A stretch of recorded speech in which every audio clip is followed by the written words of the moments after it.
Ayeuna urang kocapkeun kaayaan di jero nagara Cempala. Harita teh pasosore panon poe geus tunggang gunung, tongeret reang di sarada di sisi lemur. Manuk recet matak betah matak waas. Para patani geus balik ka imahna.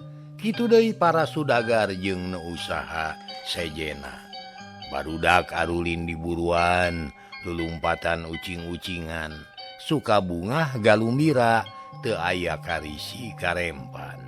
Ari di jero karaton anger sabiasa ayem tentrem taya kuciwana eueuh anu mataksieun eueuh anu matakeung.